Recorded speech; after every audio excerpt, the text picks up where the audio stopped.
acredito, quase que numa esteira, né, de produção. Então a gente nasce, estuda, entra numa universidade, se prepara para ser um bom funcionário e a gente segue o sistema. Mas o sistema, ele nos prepara para sermos medíocres de certa forma. E se você for parar para pensar, hoje, né, eu estava puxando alguns dados, 6% da população brasileira faz parte da elite financeira. O que seria elite financeira? Seria você ter um salário per capita de R$3.700. Um salário per capita de R$3.700, numa renda familiar, onde você, dentro da sua família, tem ali mais ou menos R$20 mil de renda, te torna um dos 6% dos brasileiros mais ricos do país, não é? Nossa. Então, assim, veja que perto da nossa condição, quando a gente olha para isso, isso é elite brasileira, não é? E na minha concepção, você não consegue ter uma vida de extrema liberdade nesse patamar. Só que eu acredito que como a maioria das pessoas forma a média, né, e a gente tem a mediocridade, né, no meio disso, você só vai sair de um resultado medíocre se você fizer algo diferente. E fazer algo diferente começa na reflexão, começa no pensamento, porque senão você vai junto com a manada. E para você pensar diferente, para você refletir diferente, acredito que você precisa ter uma dessas duas coisas. Uma inteligência acima da média ou um ambiente que te faça refletir. Porque, por exemplo, eu comecei a pensar diferente quando eu li um livro, e esse livro me fez pensar diferente, não é? Então eu tive acesso a algo de fora que me fez pensar diferente. Pensar diferente começou todo o movimento que depois me fez escolher diferente. Muitas pessoas não têm acesso a algo de fora. E se as pessoas não têm acesso a algo de fora e também não têm uma inteligência acima da média, como que elas vão se refletir, vão refletir a ponto de tomar uma decisão diferente? O problema da trajetória normal na nossa história é que a gente vive uma certa inércia, não é? E essa inércia, ela funciona tanto para quem está parado quanto para quem está em movimento. O problema é que eu acredito que o mundo, ele é como uma esteira rolante ao contrário. Então, se você fica parado, a esteira rolante, ela já te leva para trás naturalmente, né? Porque a gente tem custos, a gente tem inflação, tem ocasiões, tem muitas coisas. Então, a gente vive numa inércia que bota uma pressão negativa sobre a nossa vida. Então, se a gente ficar parado, a gente cai. Se a gente andar devagar, a gente volta. Então, a gente tem uma velocidade mínima para que a gente saia do lugar. Então, o que me fez mudar, né, de alguma forma, sair desse processo padrão, foi um pouco, acho que foi um pouco da raiva que eu tinha, da inconformidade. O que me movia não era nem necessariamente o que eu queria fazer, eu acho que era o que eu não queria fazer. Então, é muito difícil, às vezes, pro ser humano falar o que ele quer, mas é muito fácil falar o que você não quer. Acho que é muito desafiador você saber o que você busca, é mais fácil falar o que você não quer. Então, eu tinha raiva. Eu não queria dever dinheiro. Eu não queria passar por privações. Eu não queria nada disso. Então, acho que isso aqui me fez começar a me questionar. Essa raiva me gerou questionamento, me gerou reflexão. Eu tinha uma inteligência básica a ponto de poder me questionar e essa reflexão foi me fazendo as perguntas corretas. A associação com pessoas também me tirou do prumo normal. Então, por exemplo, esse livro que eu li foi um livro por incentivo da Camila. Então, eu li esse livro por incentivo da Camila, descobri o que era equity. Eu li um livro que foi a Bíblia e descobri Deus. Eu li um livro de Simon Sinek lá atrás e comecei a pensar no meu propósito, que era o Comece pelo Porquê. Pai Rico, Pai Pobre foi uma coisa que me fez olhar para o dinheiro diferente, olhar para ativos e passivos. Então, os livros, eles me fizeram essa reflexão, porque eu acho tão absurdo você olhar para algo tão poderoso como um livro, onde você tem alguém que às vezes passa 100 anos vivendo, registra tudo ali. A essência de tudo que ele viveu, de mais importante, ele registra num livro, e você pode acessar esse livro por R$39. E você não lê um livro desse. Isso aqui é um absurdo pra mim,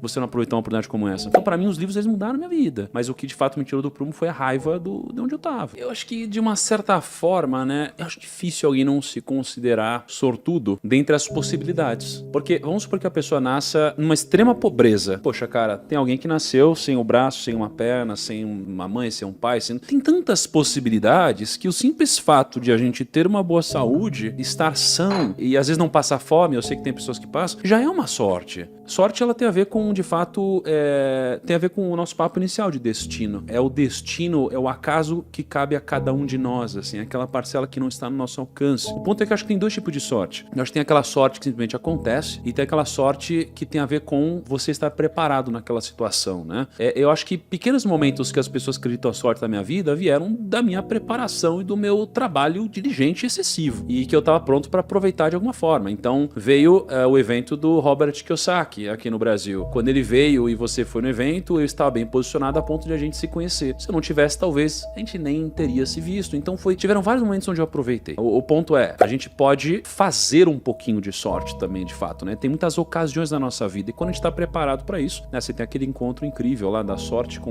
da preparação com a oportunidade. Uma frase do Seneca, que ele fala que sorte é quando a oportunidade encontra o homem preparado. Cara, eu sempre tive uma inclinação, de alguma forma, pro dinheiro. Eu comecei a minha busca no mercado financeiro porque eu queria de fato ficar rico. Não tinha outra explicação. Eu não comecei porque eu queria mudar a sociedade ou porque eu tinha um propósito bonito. Eu era um cara, acho que muito perdedor na vida, assim. Eu era muito perdedor. Na escola, sabe? Eu era aquele cara que não era chamado no time do futebol, não era o cara com os amigos, bullying, tudo isso. Eu lembro, né, pô, de uma cena num colégio antigo, né, que eu estudava, que era o Galileu Galilei, assim. Tinha eu e um amigo, assim, e todo mundo excluindo a gente querendo fazer parte da conversa e eles excluindo a gente, não querendo andar com a gente, etc. E como eu acho que eu era perdedor em muitas coisas na vida, eu acho que eu encontrava de alguma forma jogos que eu pudesse ganhar. Isso foi muito importante na minha trajetória, encontrar as brigas que valia a pena comprar. Porque se você quer jogar num jogo onde você já parte da premissa que você vai perder, você tem muito mais dificuldade pra ganhar, não é um jogo onde vai valer a pena o seu esforço. Então acho que isso aqui tem muito a ver com encontrar o seu talento. Cara, essa é uma parada interessante, a gente fala de modelagem humana, né? Tem uma passagem muito interessante, né? Que eles chamam isso de outro nome no passado, eles chamam isso de discipulado, discípulo, né?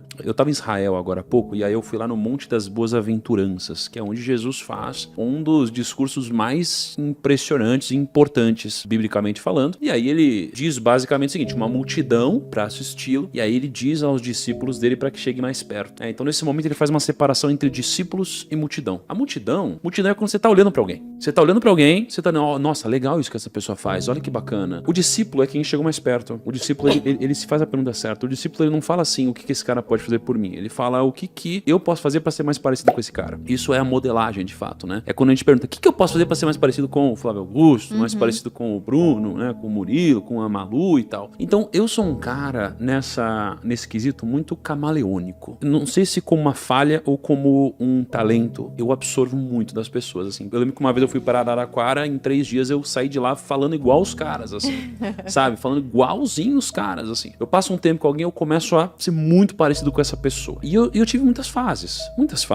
Pô, já modelei o Perini demais. Teve um momento também, Malu, onde eu peguei uma coisa de você. Então, eu acho que eu sou a consequência de várias modelagens de várias pessoas, assim. Nesse momento eu modelo Tolkien. Eu tô modelando Tolkien. Porque eu sou um cara que eu sou extremamente racional. Mas ainda não entendi de que forma eu tenho um lado meu onde eu acredito em magia, sabe? Uma coisa assim, Disney.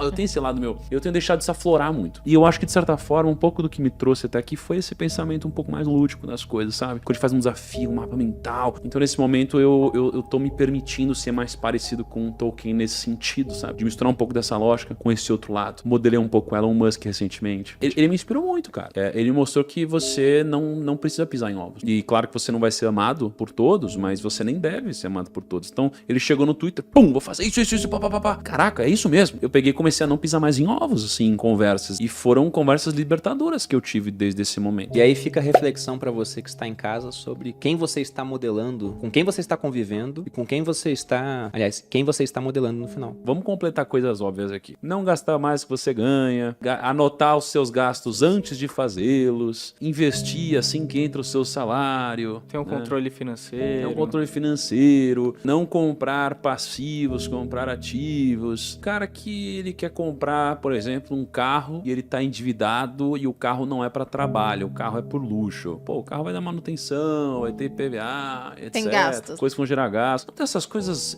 muito óbvias, né? Assim, não ter conhecimento financeiro para escolher uma boa aplicação, um bom investimento, não ter uma metodologia de investimento consistente. Tudo isso que é óbvio que a gente deve saber, mas não é tão simples saber. Mas se eu fosse sair do óbvio, eu acho que eu falaria um negócio que a gente de alguma forma pincelou nesse episódio, que é o seguinte: é a falta de profundidade e coragem de refletir. Eu acho que esse é o principal. Eu li um livro recente, umas 3, 4 semanas, que eu achei muito interessante. Porque o nome do livro é Jesus e Sócrates, o debate. Meu amigo, imagina um debate desse. Então, só daqui já me gera algo que me instiga demais. Eu falo, poxa, legal, vamos ver, porque o Sócrates tem um método socrático, que é onde ele faz pergunta o tempo todo. E esse tipo de pergunta gera muita reflexão. E Sócrates diz, só sei que nada sei, porque de fato, cara, quanto mais você pergunta, mais você descobre sobre algum assunto, mais você percebe que você não tem a resposta óbvia pra tudo. Então esse livro me chamou muita atenção. É um livro que eu recomendaria agora. O que eu tiro desse livro? Assim, primeiro tem um desfecho muito interessante, interessante, que eu não vou dar um spoiler do final do livro, que é muito legal. É o que o questionamento te traz como conclusão, mas isso me trouxe pra vida o como eu deveria ser mais socrático em tudo. Então hoje, por exemplo, quando eu tô gravando um podcast, não na posição de, entre aspas, entrevistado, mas na posição de entrevistador, eu questiono coisas que parecem obviedades. Porque quando você questiona as coisas que parecem obviedades, você percebe que elas não são. E eu percebo que se você não questiona coisas que parecem óbvias no seu dia a dia, você nunca vai fazer algo diferente. Porque tem coisas que são muito simples, que parecem muito óbvias. Por exemplo, por que você acorda 9 da manhã? Ah, é porque eu sempre acordei 9 da manhã. Por que você chega no horário que todo mundo chega no trabalho? É porque todo mundo chega no trabalho. Tá, mas você deveria chegar no horário que todo mundo chega no trabalho? Não, mas senão vão falar que o meu chefe tá me explorando. Tá, mas ele tá te explorando, então significa que isso só seria um benefício pra ele você chegar mais cedo? Então, assim, quando você começa a se questionar as coisas que parecem óbvias pra você começa a fazer coisas diferentes. E se você não começar a fazer coisas diferentes, você vai ter o resultado da maioria. Então, pra mim, o que as pessoas não fazem, e por isso elas continuam estagnadas ou no mesmo lugar que todas as outras, se questionar. Se questionar com construtivismo e com coragem. Então, pra mim, é isso que elas não fazem, elas não se questionam. As pessoas, elas são robôs, cara. E elas acham que elas estão fazendo certo porque a maioria das outras pessoas também estão. Mas temos que lembrar que a massa, ela geralmente perde em tudo. A massa perde nos investimentos, a minoria ganha. A minoria vence uma prova de atletismo, a minoria vai ganhar muito dinheiro. É sempre a minoria. Por quê? Não porque existe uma opressão, mas é porque são poucos que ousam pensar diferente e ousam executar diferente.